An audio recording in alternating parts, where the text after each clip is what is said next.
বিকেলবেলা আমি ইফতারের আয়োজন করছি। এই সময় আমার মেজো চাচা শ্বশুরের মেয়ে বিথি এলো।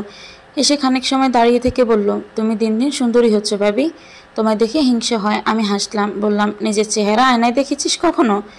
তোকে নিয়ে তো পাড়ার সব ছেলেদের কাড়াকাড়ি। বিথি বলল, ধুর, কী সব যে বলো তুমি। এরপর আর কথা হয়নি। বিথি রান্নাঘর থেকে বেরিয়ে গেল। এর আধ ঘন্টা পর সে আবার এলো। এসে বলল, ভাইয়া কোথায়? আমি বললাম, কোন ভাইয়া? বিথি বিরক্তি নিয়ে বলল, তোমার জামাই ভাইয়া। আমি হাসলাম, বললাম, অফিসে ইফতারের আগে আগে আসবে। বিথি বলল, আচ্ছা যাই। আমি বললাম, ইফতার করে যা বিথি, থাক গল্প করি। বিথি বলল, না ভাবি, যাই বলে চলে গেল। এরপর সামনে 2-3 দিন এলো না। আমি 2-3 বার ডাকলাম, তবুও এলো না। ডাকলাম, রাগ করলো নাকি কে জানে। সে এলো 4র্থ দিন। তার হাতে একটা ফাইল, ফাইলের ভেতর কাগজ। ওখান থেকে একটা কাগজ বের করে আমায় দেখিয়ে বলল, এটা কিসের কাগজ জানো? আমি বললাম, কিসের? বিথি বলল, বিয়ের। আমি বললাম, কার বিয়ে? বিথি বলল, আমার বিয়ের। আমি অবাক হলাম, ভীষণ রকম অবাক হলাম। বললাম, রোজার দিনে এসে ফাজলামো রাখতো, তোর বিয়ে আর আমরা কেউ জানি না? ঢং। বিথি বলল, সত্যি ভাবি, আমি বিয়ে করে ফেলেছি। গোপনে করেছি, কেউ কিছু জানে না। 6 মাস হয়েছে আমার বিয়ের। এমনকি আমার গর্বে। বিথি চুপ হয়ে গেল, কোনো কথা বলছে না। এতক্ষণ বিথির কথাকে কৌতুক মনে হলে এখন আর এরকম মনে হচ্ছে না। এই কথা উড়িয়ে দেওয়ার মতো কথা না। আমি ওর এক হাত ধরে বললাম, বিথি, তোর গর্বে কি? বিথি কাঁদছে, কথা বলছে না। তার চোখ থেকে টপ টপ করে জলের ফোঁটা নামছে শিশিরের মতো। কাঁদলে ওকে আরও সুন্দর দেখায়। ওর ফর্সা গালের দিকে তাকালে মনে হয় সবুজ কচি লেবু পাতার উপর বিন্দু বিন্দু শিশির জমে আছে, আর শিশিরে সূর্যের আলো জমে থাকা কণার মতো জকজক করছে। কিন্তু এই মুহূর্তে বিথির কান্না আমার সহ্য হচ্ছে না। কেন সহ্য হচ্ছে না বুঝতে পারছি না। বিথি কান্না থামিয়ে চোখ মুছতে মুছতে বলল, আমি কনসিভ করেছি ভাবি, 2 মাস হয়েছে। শুনে শরীর আমার থরথর করে কাঁপতে শুরু করলো। এসব কি বলছে বিথি? কেউ কিচ্ছু জানে না সে গোপনে কাকে বিয়ে করলো। আবার বলছে 2 মাস হয়েছে কনসিভ করেছে। আমি বললাম, বিথি, কাকে বিয়ে করেছিস তুই? কীভাবে কি? বিথি কাগজটা আমার হাতে দিল, বলল, তুমি দেখো, নিজের চোখে দেখো। আমি কিছু বলতে পারবো না তোমায়। আমি কাগজ হাতে নিয়ে যখন বরের নাম পড়লাম এবং বরের পিতার নাম পড়লাম, তখন মনে হলো আমার পায়ের নিচ থেকে মাটি সরে যাচ্ছে। মনে হয়েছিল আমি সাগরের অথই জলে নিমজ্জিত হয়ে যাচ্ছি। আমি পাগলের মতো এলোমেলো হয়ে বিথির দিকে তাকালাম। বললাম, বিথি, এসব কি? কি এসব? রাগ অগ্নিশর্মা হয়ে উঠে কথাটা বললাম। বিথির নিচের দিকে তাকিয়ে বলল, ভাবি, আমি কি করব এখন? মা শুনলে গলা টিপে মেরে ফেলবে আমায়। কাউকে কিছু বলতে পারছি না। আমি কিছুই বুঝতে পারছি না। সে আমার স্বামীকে বিয়ে করেছে গোপনে, গর্ভে তার বাচ্চাও ধারণ করেছে।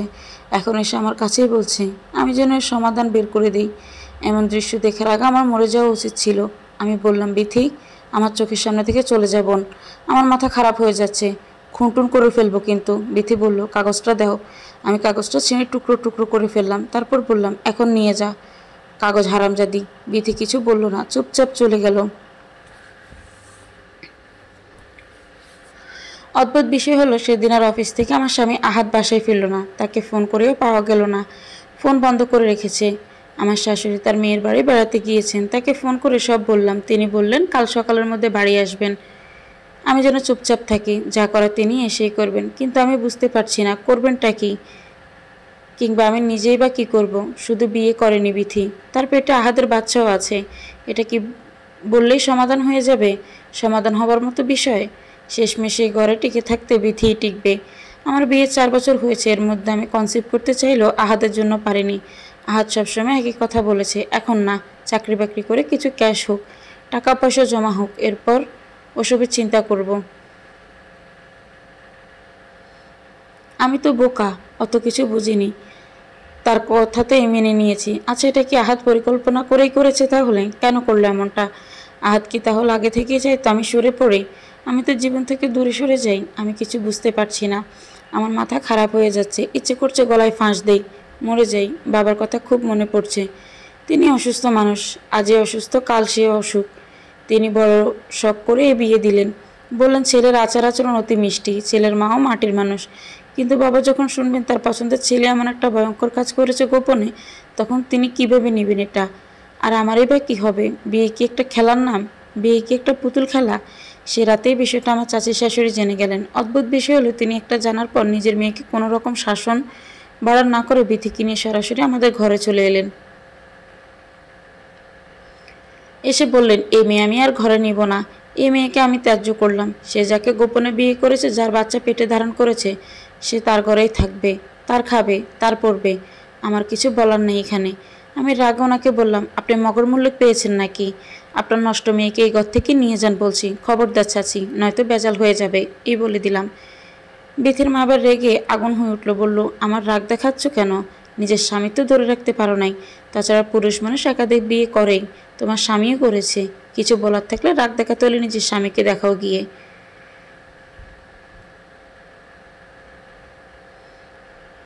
আর বিথিকে এই ঘর থেকে তুমি তাড়াবার কে? তুমি যেমন এই ঘরের বউ, বিথিও এই ঘরের বউ। সে বেশি আসেনি, বিয়ের সব কাগজপত্র আছে। এছাড়া তোমার চেয়ে তো বিথির অধিকার বেশি, কারণ বিথির পেটে আহাদের বাচ্চা। তোমার কি আছে শুনি? আমি ওনার মুখের দিকে তাকিয়ে অবাক হলাম। মানুষের ন্যূনতম লজ্জাবোধ থাকা দরকার। ওনার তো তা নেই। নিজের মেয়ে এত বড় নোংরা একটা কাজ করেছে।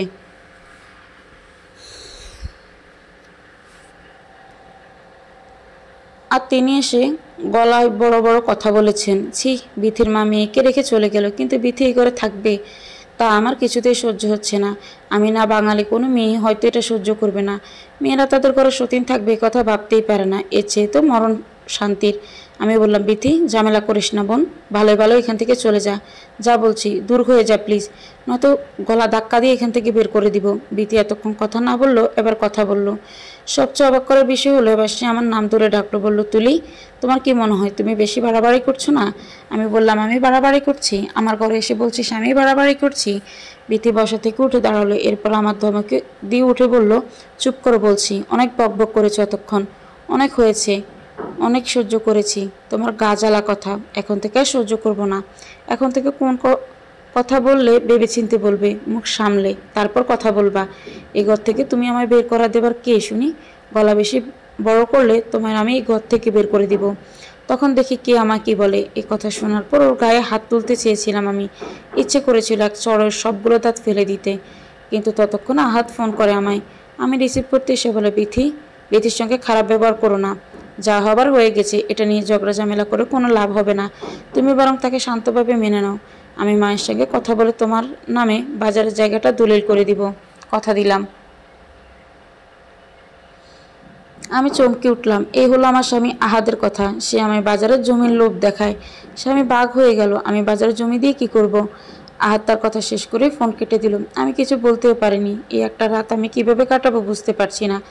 ছটফট করছে ভেতরটা, মনে হচ্ছে গায়ে আগুন ধরিয়ে দিয়েছে কেউ। বিথি বলল, তুলি, তুমি শান্ত আর চুপচাপ হয়ে থাকলে তোমার লাভ হবে। 2 মিলেমিশে সংসার করব, শান্তির জীবন হবে তোমার আর আমার।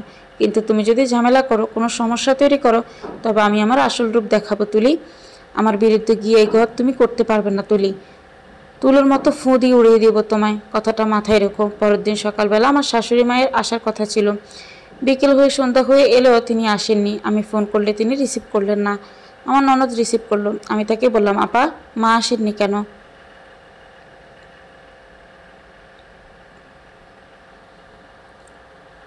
তাছাড়া আপনিও তো সব শুনেছেন। কিভাবে বসে রইলেন আপনারা এত কিছুর পরেও? আপা বলল, মা হসপিটালে ভর্তি। এসব শোনার পর তার হার্টের সমস্যা বেড়েছে। তুমি কি ভাবতেছ এটা নিয়ে আমাদের গজন নেই?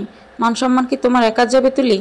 তুমি চিন্তা করো না, মার শরীর একটু সেরে উঠুক, আমি নিজে এসে দেখবো এই হারামজাদিকে ঘাট ধাক্কা দিয়ে ঘর থেকে বের করে দিব। ফোন রেখে দিল আমার ননদ। কিন্তু আমি শান্তি পাচ্ছি না কিছুতেই। আমি কি করব তাই ঠিক করতে পারছি না। আমার ভাবতে অবাক লাগছে, এই এতদিন কার সঙ্গে আমি সংসার করলাম। আসরের পর ইফতারের জন্য কিছু রান্না করতে গিয়ে দেখি বিথি ওখানে চুলে কড়াই বসিয়ে পেঁয়াজও করছে। আমায় দেখে সে বলল, তোমার কিছু করতে হবে না, আমি সব করছি।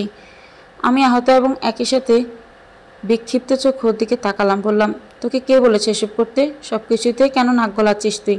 বিথি বলল, এই প্রশ্নটা আমারও তুলি। তুমি কেন সব কিছুতে নাক গলাচ্ছ শুনি? আমার এত রাগ লাগলো। রাগে গলায় ওকে বললাম, তুই আমার সঙ্গে তো তুলনা দিস হারামজাদি, তোর সাহস এত বড় হয় কি করে? বিথি তাকে বলা কথাটা আমায় ফিরিয়ে দিল। বলল, তুমিও তো একটা বিরাট হারামজাদি, তোমার এত বড় সাহস হয় কি করে আমাকে তুচ্ছ তাচ্ছিল্য করে কথা বলার?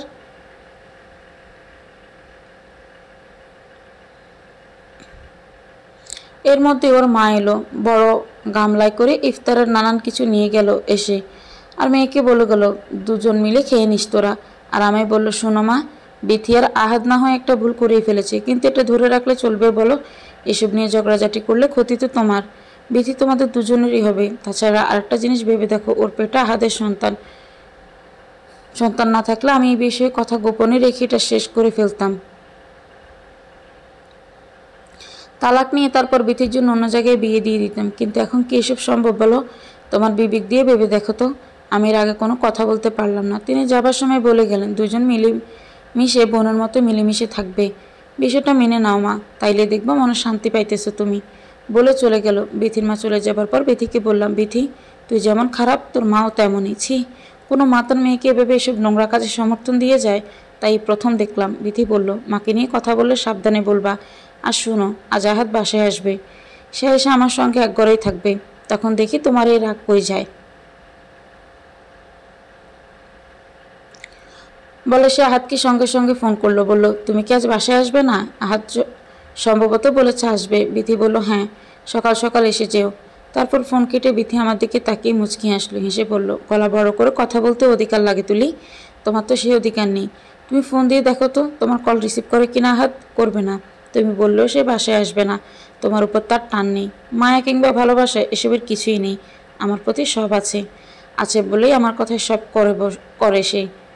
বসতে বসতে বলে, উঠতে বললে উঠে। চিন্তা ভাবনা করে এখন থেকে আওয়াজ বড় করবা। আমি কোনো কথাই বলতে পারলাম না। বিধির কথা ভুল না, সে ঠিকই বলেছে। এই যে আমি গলা বড় করে তার সঙ্গে কথা বলছি, এই যে আমি নিজের ঘর ঘর করছি, ঘর আসলে কি? একটা ছাদ, ছাদটা দেয়াল, একটা দরজা? না, ঘর তো এরকম কিছু না। ঘর হয় মানুষ দিয়ে, মানুষের ছায়া মায়া দিয়ে। আমার ঘর তো ছিল আমার স্বামী আহাদ। সে কি আর আমার আছে? আমার থাকলে সে তো আমার কথাই বলতো, আমার গানই গাইতো। বিথির কাছে কি সে কখনো যেত? বিয়ে করতে বিথিকে? বিথির গর্ভে আজ তার বাচ্চা থাকতো। খুব কান্না পাচ্ছে আমার। বিছানায় পড়ে থেকে দীর্ঘ সময় ধরে কাঁদলাম। আজান হলে বিথি এসে প্লেটে করে ইফতার দিয়ে গেল। বলল, খেয়ে নাও। আমি ওদিকে ফিরেও তাকাইনি। উঠে শুধু এক গ্লাস পানি খেলাম। তারপর আবার শুয়ে পড়লাম। বুকের ভিতর খুব যন্ত্রণা হচ্ছে, কষ্ট হচ্ছে ভীষণ। বাবার সঙ্গে কথা বলতে ইচ্ছে করছে। বাবাকে ফোন করলাম। বাবা আমার কণ্ঠ শুনে আতকে উঠাই বললেন, কি হয়েছে তুলি? তোর গলা এমন শোনাচ্ছে কেন রে মা? আমি মিথ্যে বললাম, বাবা আমার সর্দি লেগেছে, গলা ভেঙে গেছে। বাবা বললেন, ওষুধ খা, টক করে খাইস। আহাত কোথায় রে? কেমন আছে ও? আমি খানিক সময় চুপ করে রইলাম। তারপর বললাম, ভালো আছে বাবা।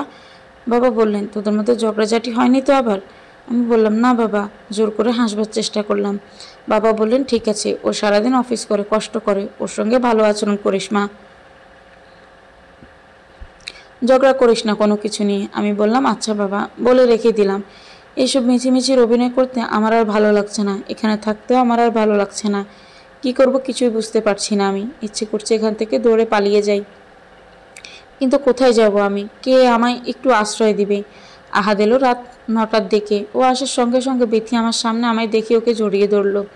আহাদ পেছনে আমার দিকে একবার তাকিয়ে আবার চোখ ফিরিয়ে নিল। আমি রাগ নিয়ে বললাম, আহাদ তোমার সঙ্গে আমার কথা আছে, এদিকে এসো। বিথি একে টেনে নিয়ে যেতে যেতে বলল, এখন কোনো কথা নেই।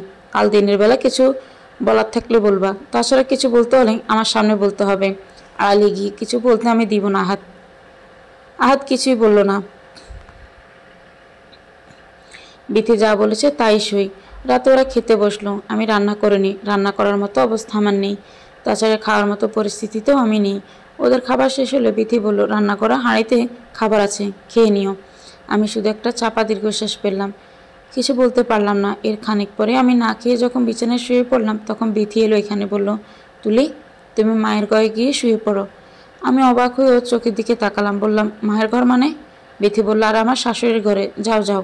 আমি বললাম, আমার ঘর রেখে ওখানে কেন যাব আমি?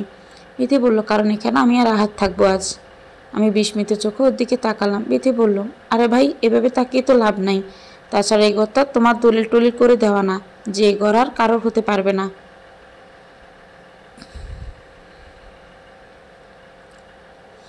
ভালোভাবে বলছি, চলে যাও। তোমার তো ঘরে থাকতে দিচ্ছি, ঘর থেকে বাইর তো আর করে দিচ্ছি না। ততক্ষণ আহাদও এখানে এলো। সে শার্ট খুলে তার আলনায় রেখে দিয়ে বলল, তুলি চলে যাবো ওখানে। নিজেরা সামান্য বিষয় নিয়ে ঝগড়া করলে বাইরের মানুষ শুনলে হাসাহাসি করবে।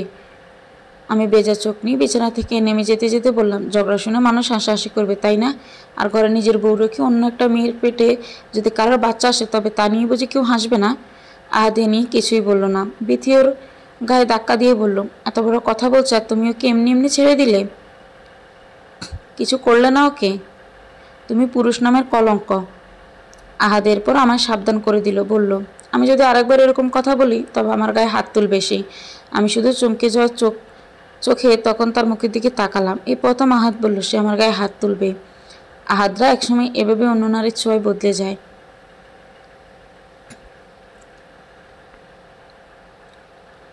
চুপে চুপে আহাদ আমার কাছে এলো, এসে বলল, তুলি, তুমি তাকদিরে বিশ্বাস করো তো, তাই না? আমি খানিক অবাকই হলাম। হঠাৎ আমার কাছে এসে এমন কথা কেন বলল? তারপর কিছুটা আন্দাজ করতে পেরে বললাম, যা সৃষ্টিকর্তা বিশ্বাস করে তারা সবাই তাকদিরে বিশ্বাস করে, আমিও করি। কিন্তু তুমি কি বলবে এখন তা আমি জানি। আহাদ বলল, কি বলবো? আমি বললাম, তুমি বলবে এই যে বিথিকে বিয়ে করেছো এটাও তাকদির, আর তাকদিরে যা লেখা আছে তা হবেই, সব আল্লাহর ইচ্ছা, তোমার কোনো দোষ নেই। আমি যেন সব মেনে নিই, সত্যি নিয়ে সুখে শান্তিতে সংসার করি, তাই তো? আহাদ ফিসফিস করে বলল, তুমি আসতে। বিথি শুনে ফেললে ঝামেলা হবে। আহাদের এমন আচরণ আমি বিক্ষিপ্ত হয়ে আমি তার দিকে ঘেন্নার চোখে তাকিয়ে বললাম, বিথিকে তুমি ভয় পাও? আমি এখন চিৎকার করে বলবো এটা বিয়ে হয়নি, নষ্টামি হয়েছে। তাছাড়া বিথির সামনে ওকে বলবো ও একটা নষ্ট মেয়ে, নোংরা মেয়েও, একটা ফার্স্টিটিউড। যে মেয়ে অন্য একটা মেয়ের সংসার নষ্ট করে দেয় সে কখনোই ভালো মেয়ে হতে পারে না, কখনোই না। আহাদ একটা হাত উপরে উঠিয়ে বলল, খবরদার। আরেকবারে ওকে ছোট করে কিছু বললে কথা শেষ করতে পারেনি আহাদ। আমার মেজাজ খুব খারাপ হয়ে গিয়েছিল। আমি উঁচিয়ে ধরা হাতটা খুব করে ধরে বললাম, এই শক্তিটা থাকবে না, আমি কি করতে পারি তুমি তা দেখবে আহাদ, কেঁদে কেটেও কুল পাবে না তুমি। আহাদ এখান থেকে চলে গেল, কথা বাড়ালো না। বিথির কাছে গিয়ে দেখলো বিথি এখনো ঘুমে কিনা। খানিক পর সে আবার এলো, এসে আমার হাতে অনেকগুলো টাকা ধরিয়ে দিয়ে বলল, এই নাও, এখানে 50,000 আছে, আপাতত চুপ করো প্লিজ, তুমি যা চাইবে তাই পাবে।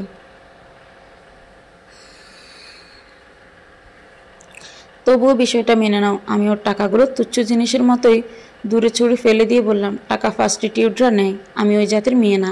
টাকাটা নিয়ে বিথিকে দাও, ওর সঙ্গে এসব যায়। আহাদ আমার সঙ্গে আর বাড়াবাড়ি করেনি, টাকাগুলো মেঝে থেকে তুলে নিয়ে চুপচাপ ঘরে চলে গেল। ও চলে গেলে আমি বাইরে গিয়ে খানিকটা সময় বসে রইলাম। তারপর ফোন করলাম আমার ননদের নম্বরে। ননদ ফোন রিসিভ করে বলল, তুলি, ওদিকে কি অবস্থা বলো? আহাদকে বাসায় ফিরেছে? আমাদের কারোর ফোনে রিসিভ করছে না। আর বিথি হারামজাদিটা কই? ওরে দাও একটু কথা বলি। আমি বললাম, বিথির সঙ্গে কথা বলার প্রয়োজন নেই, আপনি আপনার ভাইয়ের সঙ্গে কথা বলুন, সে বাসায় এসেছে, আমি তাকে ডেকে দিচ্ছি। আমি আহাদকে ডাকলাম, ডেকে বললাম আপা তার সঙ্গে কথা বলবে। সে আমার ডাকের কোনো সাড়া দিল না। বিথিকেও ডাকলাম, কোনো কথাই বলল না দুজনের কেউ।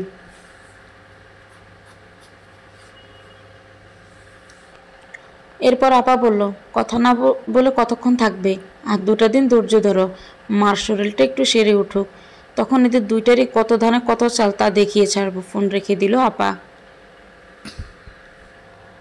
আমি আসলে কিছুই বুঝতে পারছি না, ওনারাও কি আমায় নিয়ে খেলছেন? হতেই তো পারে। আহাদ তার নিজের ভাই, বিধিও তার নিজের চাচাতো বোন, নিজেদের রক্ত, আর আমার শাশুড়িও কি নিজের ছেলের আমায় বেশি গুরুত্ব দেবেন? আমার কেন জানি মনে হচ্ছে ওনারা সবাই বিথির সঙ্গে আহাদের এই বিয়েটা মেনেই নিয়েছেন, কিন্তু আমার সঙ্গে এমন ভাব দেখাচ্ছে যেন তারা এসবের কিছুই জানতো না। ফোন রেখে দেওয়ার পরপরে বিথি এখানে এলো, আমার কাছে এসে বলল, তোমায় আগেই বলেছিলাম তুমি আমায় শান্তিতে থাকতে দিলে তোমাকেও আমি শান্তিতে থাকতে দিব, কিন্তু তুমি তো সেই কথা কানেই তুলো নাই। দেখা যাচ্ছে তুমি আমার শাশুড়ির কাছে, ননদের কাছে ফোন দিয়ে আমায় হয়রানি করতে চাচ্ছ। এর পরিণাম কি হতে পারে তুমি জানো? আমি বললাম, কি হতে পারে? বিথি বলল, বড় আমার হাতের মুঠোয়, সে তোমায় চায় না, এবার কি হতে পারে বলো তো? আমি কিছুই বললাম না, চুপচাপ বসে রইলাম। এর সাথে কথা বলতে ইচ্ছে করছে না। আমার এটুকু জীবনে খারাপ মানুষ আমি দেখেছি, কিন্তু ওর মতো এরকম ভয়ঙ্কর খারাপ মানুষ আমি কোথাও দেখিনি। আমি কিছু না বললেও বিথি বলল, শোনো, এসব করে কোনো লাভ নেই। সংসার তোমার সঙ্গে তোমার শাশুড়ি কিংবা ননদ করবে না, করবে আহাদ। যেহেতু আহাদের সংসার করবা, তাইলে ওদের ফোন দিয়ে ঝামেলা বাড়িয়ে লাভ কি? আর যদি ঝামেলা তুমি চাও তাইলে আমি একটু ঝামেলা করি, আহাদরে বলে তোমাকে ডিভোর্স দিয়ে দিক, নাকি বলো? আমি আর সহ্য করতে পারলাম না, আহাদকে ডাকলাম, গলার আওয়াজ বড় করেই ডাকলাম। আহাদ এসে রাগের গলা আমাকে বলল, তোর গলাটা খুব বড় হয়ে গেছে তাই না? মানুষটা শোনাস তোর গলা, আমার মান সম্মান নষ্ট করতে চাইছিস তুই? সে আমায় তুই তুকারি করলে আমি কেন করতে পারবো না? আমিও বললাম, তোর আবার মান সম্মান আছে তোর? কুত্তার মতো রাস্তাঘাটে যাত্রার সাথে শুয়ে পড়ে বাচ্চার জন্ম দিস, আবার বড় বড় কথা বলে মেঝেতে একদলা থুতু ছিটিয়ে ফেললাম। আজ সঙ্গে সঙ্গে রাগে আমার গালে একটা চড় বসিয়ে দিল আর বলল, যা তুই আমার ঘর থেকে বেরিয়ে যা। তোর সাথে আমার আর কোনো লেনাদেনা নেই, কোনো সম্পর্ক নেই। আহাদ আমায় ঘাট ধাক্কা দিয়ে বের করে দিচ্ছে, কিন্তু আল্লাহর কি কুদরত, ঠিক তখনই বাবা এসে এখানে উপস্থিত। এটা যেন নাটকীয় একটা ব্যাপার।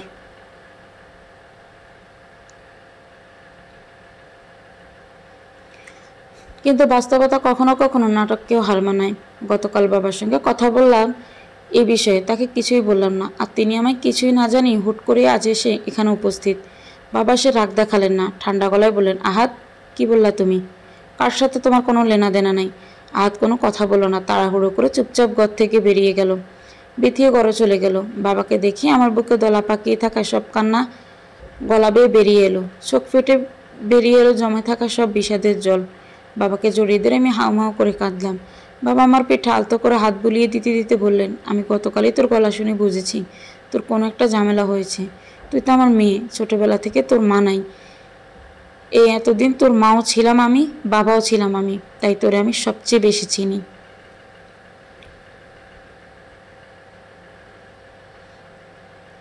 তোর গলার আওয়াজ শুনলে আমি সব ধরে ফেলতে পারি। গত রাতেই আমার মন পাগল হয়ে পড়েছিল এখানে তোর কাছে এসে পড়তে, কিন্তু এই এত রাতে আমি কীভাবে আসি? সকাল পর্যন্ত অপেক্ষা করলাম আমি, তারপর পাগলের মতো ছুটে এলাম এখানে। আমি এসে গেছি, এখন আর কোনো ভয় নেই মা। কি হয়েছে সব খুলে বল আমায়। সব কিছু বলি, কিছু গোপন করি না। তারপর দেখ তোর বাবা কি করতে পারে। আমি এক এক করে সব খুলে বললাম বাবার কাছে, একবারে সব কিছু। বাবা শুনে রাগে আগুন হয়ে গেলেন। তিনি সঙ্গে সঙ্গে বিথির মাকে ডেকে আনলেন। আহাদের বাড়ির যে আর কজন মুরব্বী আছে তাদের ডেকে আনলেন, বিথিকেও আনলেন। আহাদ এখানে নেই, আশেপাশেও তাকে পাওয়া যায়নি, কোথাও গিয়ে হয়তো লুকিয়ে পড়েছে। বাবার সামনে পড়ার সাহস তার নেই। বাবা সবার সামনে বিথিকে জিজ্ঞেস করলেন, তুমি আহাদকে বিয়ে করেছ?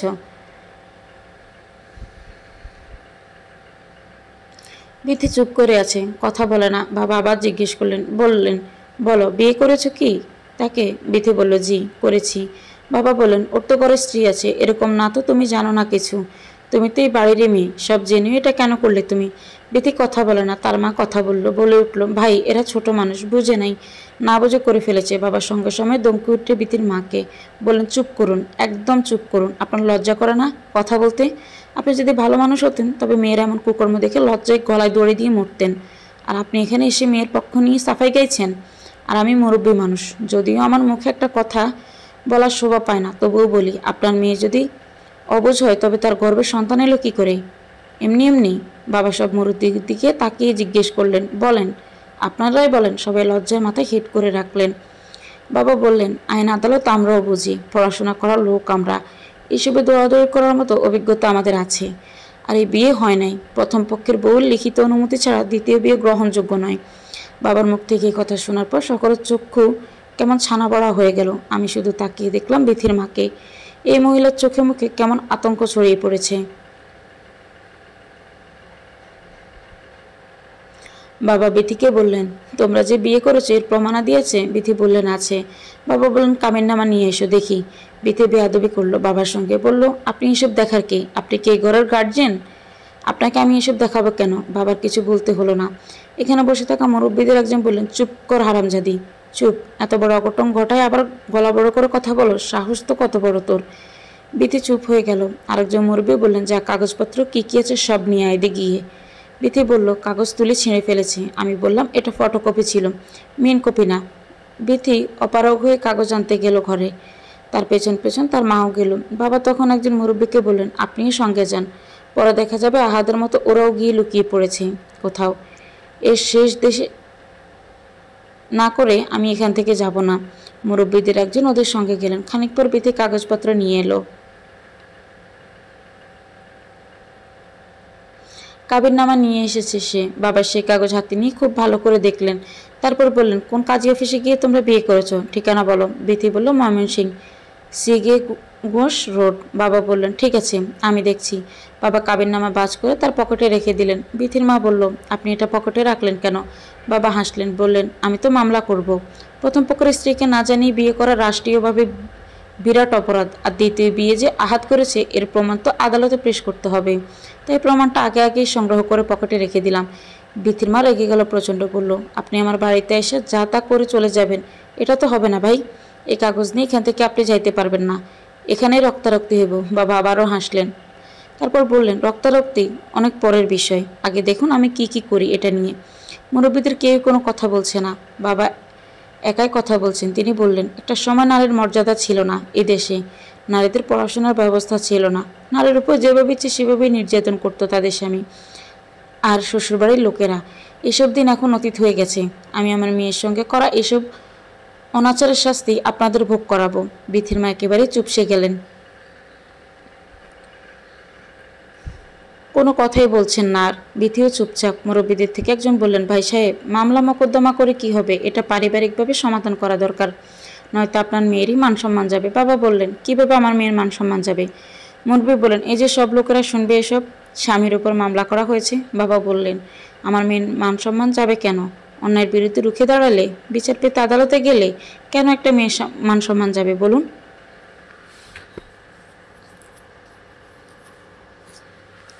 আপনাদের মতো মানুষদের জন্য আজ সমাজের এই অবস্থা। এই আপনারাই কিন্তু দর্শিত একটা মেয়েকেও চুপ করিয়ে দেন।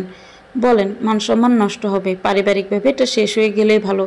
এরপর লাখখানেক টাকা দিয়ে অথবা একটা দর্শকের সাথে এই মেয়েটির বিয়ে দিয়ে সব কিছু সমাধান করে ফেলেন। আচ্ছা বলুন তো, আসলে কি এটা এভাবে সমাধানের মতো কোনো বিষয়? একটা দর্শকের সাথে কেন ভালো একটা মেয়ের বিয়ে হবে? কেন কয়েকটা টাকার বিনিময়ে সে সব কিছু চুপচাপ মেনে নিবে? দর্শিতা হওয়া কি অপরাধ? এটা কি লজ্জার বিষয়? এর জন্য রাষ্ট্রের কাছে বিচার চাওয়া যদি লজ্জার হয়, তবে খুনের জন্য কিভাবে আপনারাই আদালতে যান, কিভাবে বিচার চান? খুন যদি অপরাধ হয়, তবে দর্শন অপরাধ না? প্রথম স্ত্রীকে না জানি গোপন আর একটা বিয়ে করার কি অপরাধ না? তাছাড়া দ্বিতীয় বিয়ে যে আহাত করেছে, আমার মেয়ের কোনো ত্রুটির জন্য করেছে?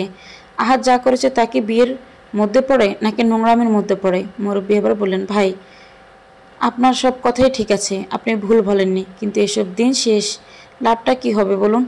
আপনার মেয়ে তো এই ঘরেরই থাকবে, আহাদের সংসার তো করবে, তাহলে বাইরের লোক হাসিয়ে লাভ কি বলুন? বাবা এবার রেগে গেলেন। রেগে গিয়ে তিনি বললেন, আপনাদের কি ধারণা আমি আমার মেয়েকে এখানে রাখবো? এরকম নোংরা চরিত্রহীন একটা লম্পটের সঙ্গে আমার মেয়েকে সংসার করতে দিব? মুরব্বীদের কেউ আর কিছু বলল না। বাবা বললেন, আমার মেয়েকে আমি আজকেই সঙ্গে করে নিয়ে যাব। এরপর বাবা আমার ননদের নম্বরে কল দিলেন। ননদ রিসিভ করলে বাবা বললেন, তোমার মার কাছে ফোন দাও, জরুরি কথা আছে। আমার শাশুড়ি ফোন রিসিভ করলে বাবা বললেন, বোন, আমি আমার মেয়েকে নিয়ে যাচ্ছি। আপনার ছেলে যে অন্যায় আমার মেয়ের সঙ্গে করেছে, এর শাস্তি আমি দিব না, আদালত দিবে।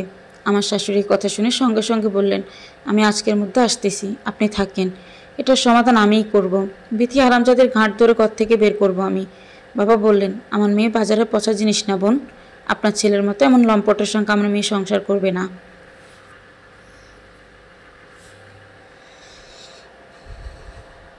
আপনার ছেলের উপযুক্ত বউ বিথি, দুজনে বেশ মানাবে। আপনি বাড়িতে এসে নতুন বউকে বরণ করে নিন দ্রুত, কারণ আপনার ছেলের হাতে একেবারে সময় কম, সে খুব দ্রুত জেলখানায় মেহমান হবে। আপনি এর আগে সব কিছু সম্পূর্ণ করে নিন এসে, বলে বাবা রেখে দিলেন। তারপর আমায় বললেন রেডি হয়ে নিতে, বাবা আমায় সঙ্গে করে নিয়ে চলে যাবেন। আমার শাশুড়ি এরপর অবশ্য অনেকবার কল করলেন, বাবা ফোন রিসিভ করলেন না। আমার ফোনেও ফোন করলেন, আমিও রিসিভ করিনি। এখানে থাকা মুরব্বীদের সবাই বাবাকে বুঝ দেওয়ার চেষ্টা করলেন, বাবা কারোর কথাই শুনলেন না। বাবা মায় নিয়ে বাড়ি ফিরলেন। ফেরার আগে বিথিকে ডেকে বাবা শুধু এতটুকুই বললেন, এই যে তুমি একটা মেয়ের সুন্দর সংসার নষ্ট করলে, এর শাস্তি তুমি আল্লাহ দিবেন। আল্লাহ ছাড় দেন, কিন্তু ছেড়ে দেন না কখনোই। আর বিথিমাকে বাবা বললেন, ছেলে মেয়ে শুধু জন্ম দিলেই হয় না বোন, ছেলে মেয়েদেরকে মানুষ করতে শিখতে হয়। আর আপনাকে কি আর বলবো, আপনি নিজেই তো বাবার কথা শেষ করলেন না। আমরা চলে এলাম বাড়িতে, কিন্তু বাড়িতে এলে কি সব শেষ হয়ে যায়? বাবার মতো কে সবাই এসব বিষয় সহজে মেনে নিতে পারে? আমি বাড়িতে আসার পরের দিনই আমাদের পাশের ঘরের এক দাদি এসে আমার পাশে বসে বললেন, এই তোর নাকি আর কোনোদিন বাচ্চা হবে না, ডাক্তার নাকি বলছে, এই জন্য নাকি তোর জামাই আরেকটা বিয়ে করছে। আমি তার কথার কোনো উত্তর দিলাম না।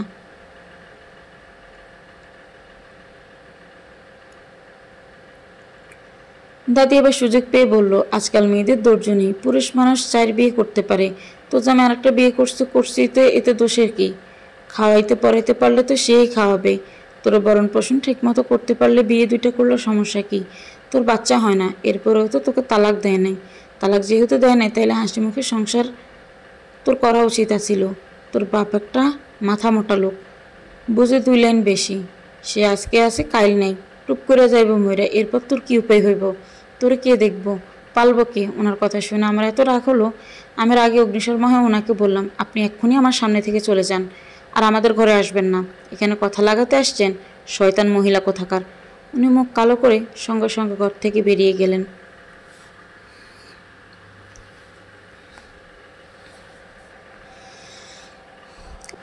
এর পরের দিন সকালবেলা কোনো কথা নেই বার্তা নেই, হুট করে আহাদের মা আর বোন আমাদের বাড়িতে এসে উপস্থিত।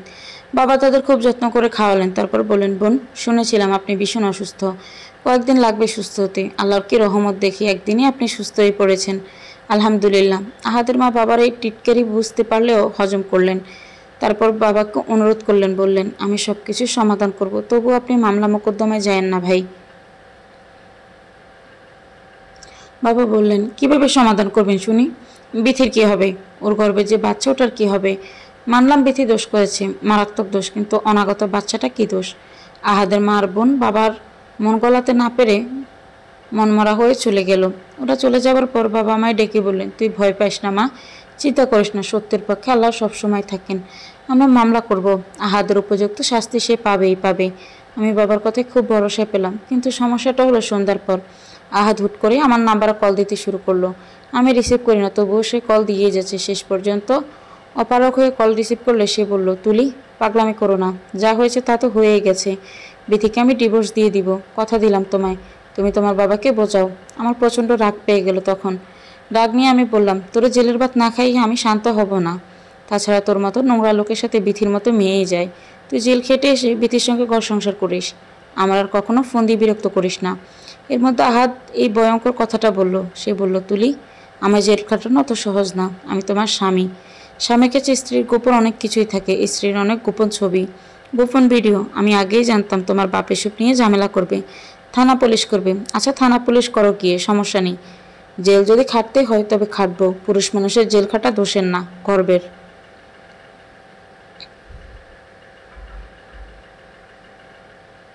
কিন্তু এর আগে জগতের সব লোকের কাছে তোমার ওসব ভিডিও দেখিয়ে দিব। এখন চিন্তা ভাবনা করে দেখো, জগতের সব লোকে তোমার ওসব দেখতে দিবা, নাকি মামলা মোকদ্দমা বাদ দিয়ে আয়সা আমার সংসার করবা? তোমার কাছে দুইটা অপশন আছে, তোমার আমি জোর করব না, তোমার যা ভালো মনে হয় ঠিক তাই করো। বলে আহাদ ফোন কেটে দিল। আহাদের কথা শুনে আমার মাথায় যেন আকাশ ভেঙে পড়লো। এসব কীভাবে একটা মানুষ করতে পারে? সে গোপনে দ্বিতীয় বিয়ে করেছে, কিন্তু আমি তার প্রথম স্ত্রী হিসেবে তা মেনে নিচ্ছি না বলে আমি তার ঘর থেকে চলে এসেছি। এই জন্য কি সে আমার সঙ্গে এমন করবে? তাছাড়া ভিডিও তো আর আজ করেনি, সে অনেক আগেই করেছে। এর মানে সে কোনোদিনই ভালো মানুষ ছিল না, আগে থেকে খারাপ লোক। সে খারাপ লোক না হলে কি আর একটা মানুষ গোপনে তার স্ত্রীর ভিডিও ধারণ করে এবং সেই ভিডিও ছড়িয়ে দেওয়ার কথা বলে স্ত্রীকে হুমকি দেয়? আমি আমার ভাগ্যের কথা ভেবে হাসছি। মেয়েরা তাদের স্বামীদের নিয়ে কত আনন্দের দিন যাপন করে, আর আমার স্বামীর সংসার থেকে চলে এসেও শান্তিতে থাকতে পারছি না, হুমকি দিচ্ছে।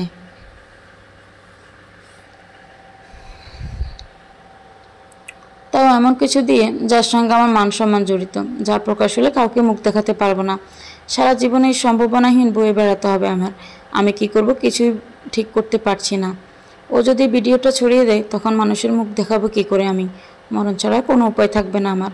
আহাদকে কল দিলাম আমি নিচ থেকে। আহাদ ফোন কল হলেও সে রিসিভ করে না, বারবার কল দিচ্ছি তবুও রিসিভ করে না। শেষে ভাবলাম মেসেঞ্জারে ওকে একবার নক করব, ওকে রিকোয়েস্ট করবো ভিডিওটা যেন সে ছড়িয়ে না দেয়। কিন্তু ডাটা অন করতে এমন কিছু দেখবো আমি ভাবিনি। দেখি সে মেসেঞ্জারে 3-4টা ভিডিও পাঠিয়েছে, কিছু ছবি পাঠিয়েছে, সব আমার। এসব কখন কিভাবে করেছে আমি কিচ্ছু টের পাইনি। এসব পাঠিয়ে নিচে লিখেছে, বারবার কল দিয়ে কোনো লাভ হবে না তুলি, তুমি আরও ভাবো, অনেক ভাবো, ভেবে দেখো তুমি কি করবে। আসলে তুমি মামলা করতে চাইলে ওকে ফাইন, এক্ষুনি করো গিয়ে। তুমি গিয়ে মামলা করবে আর আমি এদিকে তোমার ভিডিও আপলোড করে দিব।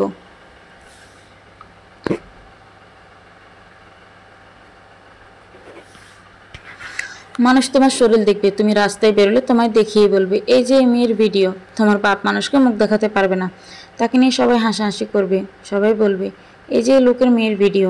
এবার দেখো কি করবে, মামলা করবে? যাও যাও মামলা করো গিয়ে।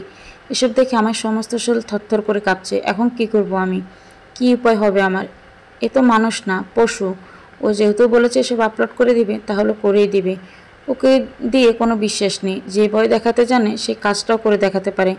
আমি রিপ্লাই দিলাম, বললাম, কি চাও তুমি? আর এত বড় সাহস তোমার কীভাবে হলো? আমি না জানি এরকম ভিডিও তুমি কোন সাহস করলে? আদ অনলাইনে ছিল না। সে রিপ্লাই দিল 2 ঘন্টা পর, লিখলো, অনুমতি নিলে তুমি এসব করতে দিতে না। আর ভিডিও যদি না করতাম তবে এই ভয় কীভাবে দেখাতাম তোমায়? আমি জানি তুমি এই ভয়ে কোনোদিন মামলা করবে না। আমি চাই তুমি মামলা না করো। মামলা না করে বাপের বাড়ি থাকতে ইচ্ছে হলে ওখানেই থেকো। ডিভোর্সের দরকার নাই। ডিভোর্স দিলেই ঝামেলা। অনেকগুলো টাকা দেন মোহর। এসব দিতে গেলে জমি বেচা ছাড়া উপায় দেখি না। তো ভিডিও কেন রেখেছি তো বুঝলা? আমার নিজের সেফটির জন্য। আমি বললাম মামলা করব না প্লিজ, তবুও তুমি এসব ভিডিও পাবলিশ করো না। পা ধরি তোমার, ডিলিট করে দাও এগুলো। তুমি তো এখনও আমার স্বামী। মানুষ যদি এসব দেখে তবে লজ্জা কি আমার একার হবে বলো? আহাদ বলল, এই তো বুঝেছ, ঠিক লাইনে এসেছো এতক্ষণে। মামলা না করলে কোনো ভয় নেই, চিন্তা করো না, আমার উপর বিশ্বাস এবং ভরসা রেখো।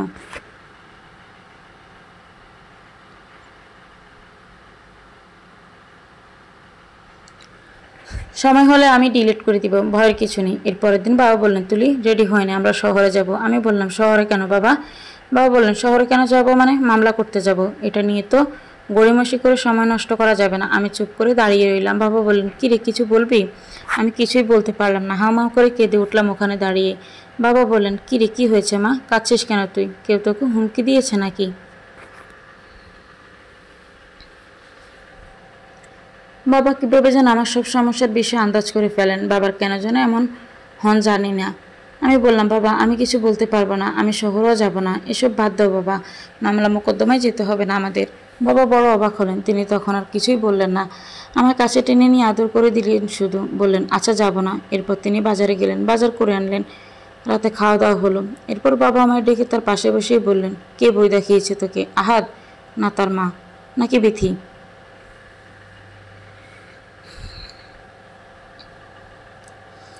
আমি চুপ করে রইলাম। বাবা বললেন, ভয় পাচ্ছিস কেন? আমি তোর বাবা, আমায় বল। আমায় না বললে সমাধান হবে কি করে মা?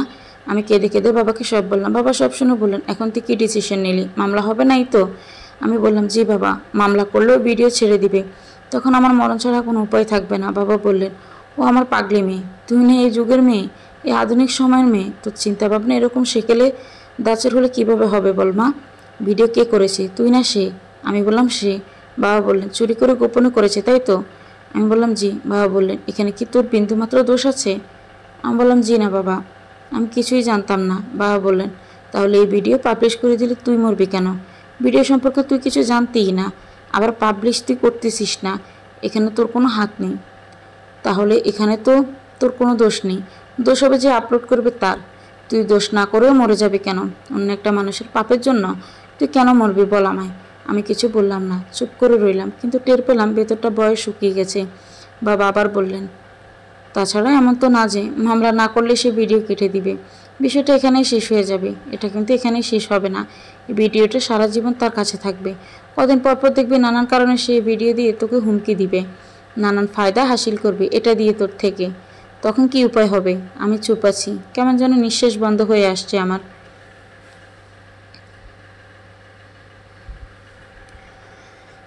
সাহস কুলিয়ে উঠছে না, কিছুতেই মন স্থির করতে পারছি না। আসলে যার উপর এমন বিপদ নেমে আসে, যে এমন সমস্যায় পড়ে, সে কেবল জানে তার জীবনের পরিস্থিতি সম্পর্কে। বাইরের কেউ এসব অনুভব করতেই পারবে না কোনো দিন। বাবা আমায় আরও কাছে এসে বসলেন, তারপর মাথায় হাত বুলিয়ে দিতে দিতে বললেন, অপরাধের হুমকির বয়ে চুপ থাকাও কিন্তু অপরাধ মা। আর যদি তুই বয়ে চুপ করে থাকিস, মামলা না করিস, আহাদ তখন আরও কয়েক ধাপ এগিয়ে যাবে। দেখবি দুদিন পর আহাদের সাইডটা আরও বেড়ে যাবে। একটা অপরাধ করে সে সফল হয়ে নতুন আরও অনেকগুলো অপরাধ করবে, বড় বড় অপরাধ করবে। এই জন্য তুই দায়ী থাকবি মা। বিষাক্ত সাপ মাথা বাসালে তার মাথা কেটে ফেলতে হয় সঙ্গে সঙ্গেই। সাহস করে মাথাটা না কাটলে একসময় এই সাপ কিন্তু এলাকার শুদ্ধ সব লোককে ধ্বংস করে দেয়। আহাদ একটা কালসাপ, সে সমাজের একটা বিষাক্ত কীট, তাকে বাড়তে দেওয়া যাবে না।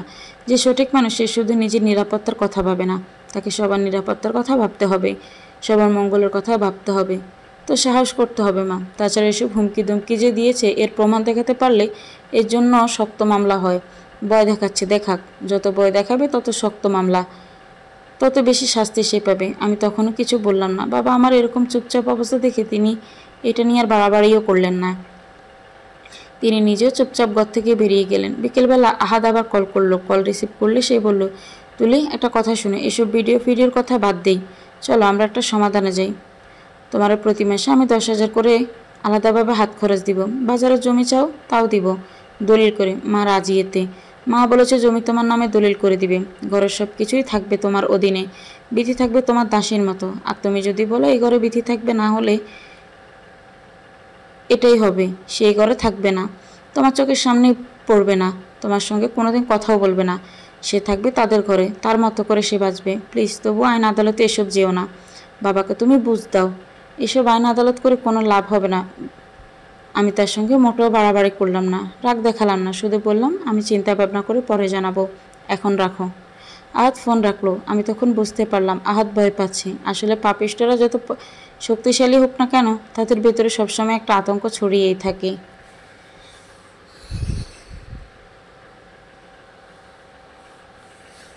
পাপিষ্টরা সবসময় অশান্তিতে থাকে। এর খানিক পরে আমার শাশুড়ি ফোন করে আমার সঙ্গে কান্নাকাটি করলেন। বললেন, তুমি তো আমার নিজের মেয়ের মতোই মা, আমার মেয়ের থেকে তোমাকে কোনোদিন আলাদা চোখে আমি দেখিনি। তোমার কাছে তোমার এই মায়ের আকুল আবেদন, তুমি মামলা মোকদ্দমা করো না, তুমি যা চাও তাই পাবে মা। আমি তোমার নামে বাজারের জমির অর্ধেকটা দলিল করে দিব, এখন চাইলে এখনই। তবু এইসব ঝামেলায় তুমি যেও না। ওনার কথা শুনে আমার মেজাজ আরও খারাপ হলো। আমায় লোভ দেখাচ্ছেন, জমির লোভ, টাকার লোভ। এই জমি আর মাসে মাসে টাকা দিয়ে আমার কি হবে? জমি বা টাকায় কি সব? আমার সঙ্গে যে অনাচার হয়েছে তা কি আমি এসব দিয়ে ডাকতে পারবো? পারবো না। কিছু মানুষ লোভী হয়, অর্থের বিনিময়ে নিজেকে তারা বিকিয়ে দেয়, চুপচাপ সব হজম করে। কিন্তু আমি এমন লোক না, আমি মুখ বুঝে সব সহ্য করতে পারবো না। অন্যায় আমি কখনোই মাথা পেতে মেনে নিব না। আমি আমার প্রতি করা অনাচারের বিরুদ্ধে লড়বই। পুরুষ হয়েছে বলেই যে নারীর উপর জুলুম করার অধিকার তার নাই, তা আমি তাকে শিখিয়ে দিব। আর এই জন্যই আমার ভিডিও আপলোড দিয়ে দিচ্ছে। লোকে আমায় কি বলবে, কি ভাববে, তা লোকের বিষয়। আমি তো জানি আমি সৎ। যার হৃদয়ে কোনো নোংরামি নেই, তার ভয় পাওয়ার কিছু নেই। আমি যদি ভালো মানুষ হই, পাপ না করি, তবে লোকের কথায় আমার কি যায় আসে। রাতে বাবাকে খাবার দেওয়ার সময় তার কাছে বসে আমি কথাটা বললাম, বাবা, আগামীকাল আমরা শহরে যাব,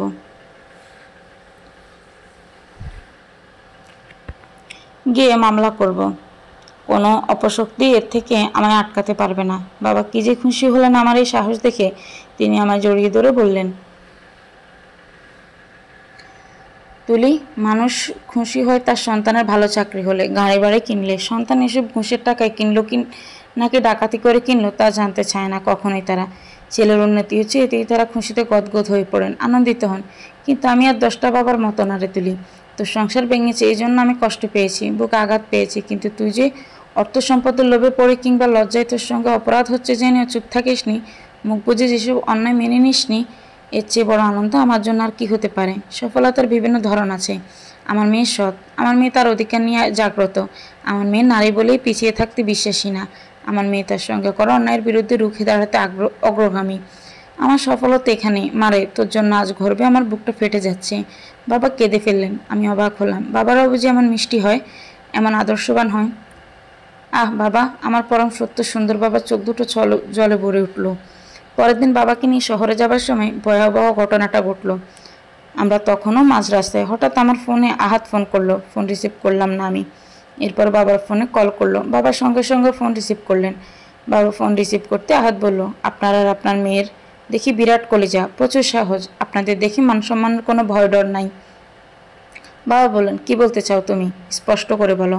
আহাত বলল, আমি গোপন মারফতে খবর পাইলাম আপনারা থানা পুলিশ করতে যাইতেছেন, আমার উপর মামলা করবেন। আচ্ছা যান যান, আপনাদের মান সম্মানের ভয় না থাকলে আমার কি? আমার খোঁজাখুঁজি করে পুলিশ জীবনেও পাবে না, কিন্তু আপনার মেয়ের ইজ্জত এখানেই শেষ হবে। গলায় দড়ি দেওয়া ছাড়া আর কোনো গতি থাকবে না। আপনি বাপ নামের কলঙ্ক। নিজের মেয়ের মানে চেয়ে আপনার শরীরের গরম বেশি, জেদ বেশি।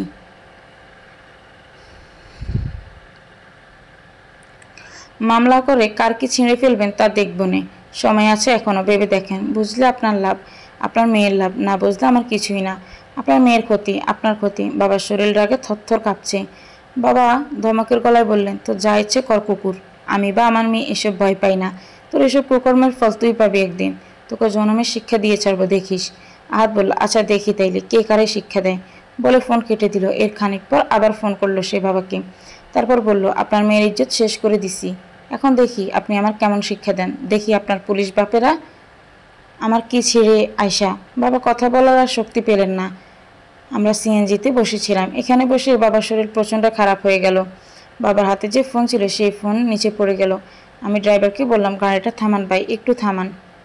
ড্রাইভার গাড়ি থামালো। বোতল থেকে পানি ছেটালে বাবার চোখে মুখে ছিটিয়ে দিলাম। তারপর বাবা কিছুটা দ্বাদস্থ হয়ে আমি বাবাকে বললাম, ভিডিও ছাড়িয়ে দিয়েছে তাই না বাবা? বাবা কেঁদে বললেন, হাউমাউ করে বললেন, শেষ করে দিছে সব মা। ও মানুষ না, ও একটা পশু।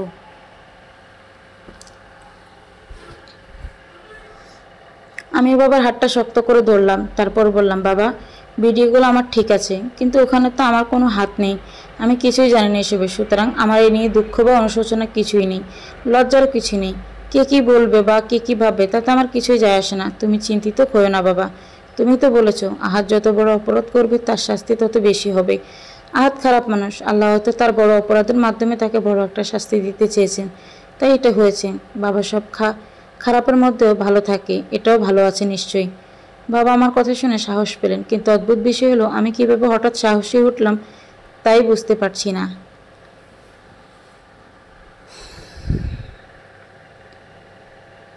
লজ্জা ভয় এসব আমায় কিছুতেই আটকে রাখতে পারছে না, এসব নিয়ে ভাবছিই না, মনে অন্যরকম ভাবনা আসছেই না। এই আমি একসময় আমার মান সম্মান নিয়ে প্রচণ্ড ভয়ে থাকতাম। কিশোরী বেলায় আমার দূর সম্পর্কের এক চাচা আমার গায়ে হাত দিয়েছিল, খারাপ প্রস্তাব দিয়েছিল আমায়। তখন আমি ভয়ে এবং লজ্জায় কাউকে কিছু বলিনি, ভেবেছি বললেই আমার মান সম্মান যাবে। চুপচাপ সব সহ্য করেছি, ভয়ে দিন কাটিয়েছি, ওনার থেকে লুকিয়ে লুকিয়ে থেকেছি। কিন্তু এখন মনে হচ্ছে তখন ভুল করেছিলাম। নিজের আত্মসম্মান সবচেয়ে বড়। কেউ আমার সঙ্গে অপরাধ করলে এর জবাব আমাকে সঙ্গে সঙ্গে দিতে হবে। আমার নিজের শক্তি মতো তাকে দেখিয়ে দিতে হবে। নারী যে অবলা নয়, নারীর সঙ্গে যে যা ইচ্ছে তাই করা যাবে না। নারীও যে আগুন হতে পারে, পুড়িয়ে ছাই করে দিতে পারে, তা নারী বুঝিয়ে দিতে পারে। সঙ্গে সঙ্গে প্রতিবাদ করি। নারী প্রতিবাদ করতে শুরু করলে আর কোনোদিন কোনো পুরুষরা তাদের উপর কোনো রকম অত্যাচার করতে পারবে না। ভয় ঢোকে যাবে এদের মনে, সাহস হবে না আর অন্যায়ভাবে নারীর সঙ্গে কিছু করার। এই সাহসটা আগে আমার মনে ছিল না, এখন হয়েছে। সাহস থাকলে লজ্জা ভয় কিছুই আর আটকে রাখতে পারে না। এই যে এখন আমার কোনো ভয় কিংবা লজ্জা আটকে রাখতে পারছে না। আমি পুলিশের কাছে যাচ্ছি। পুলিশ নিজেও হয়তো ভিডিও দেখবে, আমার দিকে তাকাবে, মনে মনে হয়তো অনেক কিছুই ভাববে। সে ভাবুক গিয়ে, আমার এতে কিছুই যায় আসে না, কারণ ভিডিও আমি প্রকাশ করিনি। আমি ক্রিমিনাল নই, আমি ভিকটিম। ভিকটিম হওয়ার তো অপরাধ নয়। বাবা আমায় নিয়ে সরাসরি থানায় না গিয়ে একজন এসপির সঙ্গে দেখা করলেন। এই এসপির নাম ইমতিয়াজ মাহমুদ। বাবা বললেন, ও আমার বন্ধুর ছেলে। ওর বাবা আর আমি একই সাথে আনন্দমোহন কলেজে পড়াশোনা করেছি।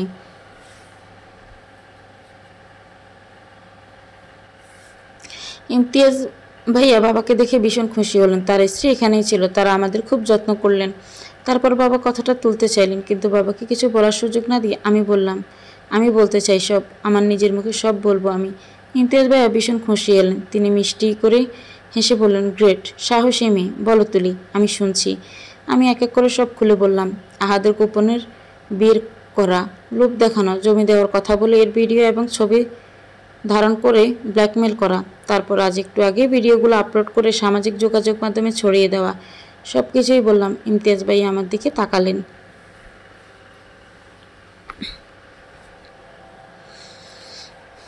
তারপর বললেন, তোমাকে দেখে আমি অবাক হচ্ছি তুলি। সাধারণত আমাদের দেশের মেয়েরা এরকম সাহসী হয় না, তারা এসব নিতে পারে না, সহ্য করতে পারে না, লজ্জায় ভয়ে গুটিয়ে যায়, কাউকে কিছু বলেই না, চুপচাপ সুইসাইড করে বসে। কিন্তু তুমি কি চমৎকার মেয়ে তুলি। আমার সঙ্গে বিশ্ববিদ্যালয়ে অনেক মেয়েরাই পড়েছে, ওদের অনেকেই সাহসী ছিল, কিন্তু তোমার মতো অতটা আত্মসচেতন নয়। তাদের মধ্যে তোমার মতো এমন ডোন্ট কেয়ার ভাব, এমন সৎসাহসটা ছিল না। আমি কিছুই বললাম না, কিন্তু আমার ভেতরে প্রবল এক প্রতিশোধের ঘৃণা কাজ করছে। এই যে লজ্জা ভয় ভুলে গিয়ে এভাবে এসব নিয়ে কথা বলছি, তা হয়তো এই প্রতিশোধের ঘৃণা থেকেই। আমি চাইছি আহাদ নামের শয়তানটা সবচেয়ে নির্মম শাস্তি হোক। আমি সেই শাস্তি নিজের চোখে দেখতে চাই। বাবা বললেন, ইমতিয়াজ, তোমার বাবা বেঁচে নেই, আমি তো তোমার বাবার মতোই, তুমি আমার মেয়েটার মান সম্মান বাঁচাও বাবা। ইমতিয়াজ ভাইয়া বাবার একটা হাত চেপে ধরলেন। তারপর বললেন, এসব কি বলছেন আপনি আঙ্কেল? তুলির মান সম্মান নষ্ট হয়নি, ওর মান সম্মান আমাকে বাঁচাতে হবে না, ওর সম্মান আরও বেড়েছে। ও যে সাহস করেছে, এরকম সাহস আর কটা মেয়ে করতে পারে বলুন? মেয়েরা যদি এভাবে সাহস করতে পারতো, প্রতিবাদ করতে পারতো, তবে দেশে নারী নির্যাতন, ধর্ষণ এসব ঘটনা কমে শূন্য নেমে আসতো একেবারেই। আর আমি একজন পুলিশ কর্মকর্তা, জনগণের টাকায় বেতন হয় আমার। আমি এই কর্তব্য থেকে তুলির মামলার সব দায়িত্ব নিজের কাঁধে তুলে নিব, ক্রিমিনালকে ধরবো। আমরা সেদিন ইমতিয়াজ মাহমুদ ভাইয়ের বাসাতেই থেকে গেলাম। তিনি থাকতে বললেন। মামলাটা সেদিনই হলো। দুটো মামলা, গোপনে বিয়ে করা এবং আপত্তিকর ভিডিও অনলাইনে ছড়িয়ে দেওয়া সংক্রান্ত। সেদিন রাতের মধ্যে আহাদ গ্রেপ্তার হলো। সে তার খালার বাড়ি পালিয়ে গিয়েছিল। ওখান থেকে তাকে ধরা হয়েছে। তাকে ধরার পর ইমতিয়াজ ভাইয়া নিজে ইচ্ছে মতো পিটিয়ে নিয়েছে তাকে।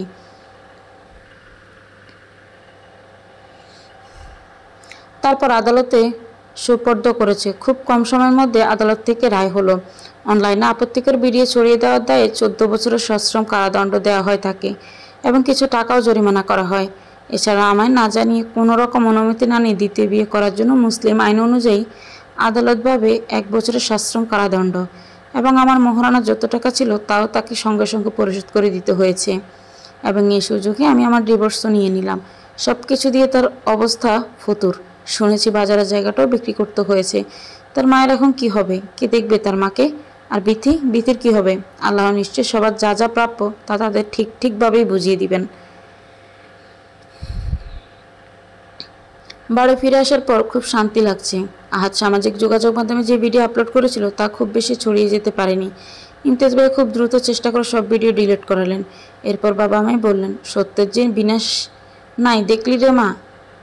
আমি মৃদু হেসে বললাম, আল্লাহ সত্যিই মহান বাবা, তার মতো আর কেউ নাই। তিনি ভালো মানুষদের কখনোই হতাশ করেন না। এর মাস তিনেক পরে আরও আশ্চর্য ঘটনাটি ঘটল।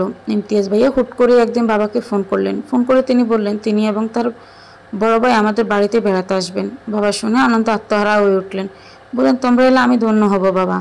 তারা এলেন রাতে, এসে থাকলেন। পরের দিন সকালবেলা ইমতিয়াজ ভাইয়া বাবাকে বললেন তার সঙ্গে যে তার বড় ভাই এসেছেন তার নাম আরিফ মাহমুদ। তিনি সরকারি হাই স্কুলের সহকারী শিক্ষক। তার 3 বছর একটা মেয়ে আছে। স্ত্রী মারা গিয়েছেন 1 বছর আগে, ক্যান্সার হয়েছিল। ইমতিয়াজ ভাইয়ার ভাইয়ের বৃত্তান্ত বলে তারপর বাবার কাছে একটা অনুরোধ করলেন। বললেন, আমি আসলে ভাইয়ের জন্য তুলিকে চাইতে এসেছি। আমি চাই আমাদের 2 পরিবারের সম্পর্কটা আরও গাঢ় হোক, আরও সুন্দর হোক। আপনার যদি কোনো অমত না থাকে আর তুলির যদি অপছন্দ না হয় তবেই কেবল এটা হবে। আমি কখনোই জোর করব না আঙ্কেল। বাবা বললেন, তোমাদের পরিবার আমার চেনা। আরিফ খুব ভালো ছেলে। তার মধ্যে তোমার বাবার ছায়া আছে। সে তার গত হওয়া স্ত্রীকে বাঁচিয়ে তুলতে কত চেষ্টা করেছে তা আমি জানি। আমার এই বিয়েতে কোনো অমত নেই বাবা। আমি জানি তুলির জন্য আরিফ উপযুক্ত ছেলে হবে। আমি তুলির সঙ্গে কথা বলবো। তুলি বুদ্ধিমতী মেয়ে। আমি আশা করি সে অমত করবে না। ইমতিয়াজ ভাইয়া চলে যাওয়ার পর বাবা আমার সঙ্গে এ বিষয়ে কথা বললেন। আমি বললাম, তোমার পছন্দ হয়েছে বাবা? বাবা বললেন, হয়েছে। আহাদের অতীত আমি জানতাম না। ওকে শুধু দেখেই পছন্দ করেছিলাম। কিন্তু আরিফের আমি শৈশব থেকেই চিনি। ও বড় ভালো ছেলে রে মা। ওর সম্পর্কে আমি সব জানি। আমি বললাম, আলহামদুলিল্লাহ। বাবা আমার এ তো অমত নেই। আমি রাজি। যে ছেলে আমার সব কিছু জেনে আমায় বিয়ে করতে রাজি হয়েছে সে অবশ্যই বড় মনের মানুষ। তার মন নিশ্চয়ই কলুষিত না। আমি খুশি মনে এটা কবুল করলাম বাবা। এর 15 দিন পর আরিফের সঙ্গে আমার বিয়ে হয়ে গেল। বিয়ের পর বুঝতে পারলাম কি ভালো যে আরিফদের পরিবারের মানুষগুলো। আরিফের 3 বছরের মেয়েটির নাম ভুবন। সে একেবারে ফুটফুটে সুন্দর, মিষ্টি মিষ্টি কথা বলে। কদিনে ও আমার নেওয়াটা হয়ে গিয়েছিল। মা ছাড়ার কিছুই বোঝে না, সবসময় আমার কাছেই থাকবে। মা ছাড়া তার চলবে না। মজার বিষয় হলো বাইরের কেউ আমাদের মা মেয়ে একসঙ্গে দেখলে বলে মায়ের চেহারা পেয়েছে একেবারে অবিকল ফটোকপি। কি অদ্ভুত কাণ্ড! আল্লাহ কি অপার রহস্য! তার লীলা বড় বোঝা দায়ী। মানুষ সাধারণত বলে সৎ মায়েরা সৎ সন্তানকে সহ্য করতে পারে না, 2 চোখে দেখতে পারে না। আমি নিজেও দেখেছি এমন, কিন্তু আমার ক্ষেত্রে তা মোটেও এমন হয়নি। এই মেয়েকে তো কখনোই আমার পরের মেয়ে মনে হয় না। মেয়ে যখন আমায় মা বলে ডাকে, তখন আমায় জড়িয়ে ধরে, তখন আমার কেবল মনে হয় এ তো আমার নিজের মেয়ে, আমার 7 রাজার ধন। এক জীবনের পুণ্য করে একে আমি পেয়েছি আমার নিজের করে। মেয়ে আর মেয়ের বাবাকে নিয়ে আমার জীবন খুব সুন্দর কাটছে। আমাদের ছোট্ট একটা ঘর, ছিমছাম গোছানো। আমাদের ছোট্ট এই ঘর সংসার ভর্তি ভালোবাসা। আরিফের সঙ্গে আমার বিয়ের 2 বছর কীভাবে কেটে গেলো তার টেরই পাইনি। আনন্দের সময়গুলো এরকমই দ্রুত কেটে যেতে থাকে। এর মধ্যে মেয়ে বড় হয়েছে। তার বয়স হয়েছে 5। তাকে কেজিতে ভর্তি করিয়েছি।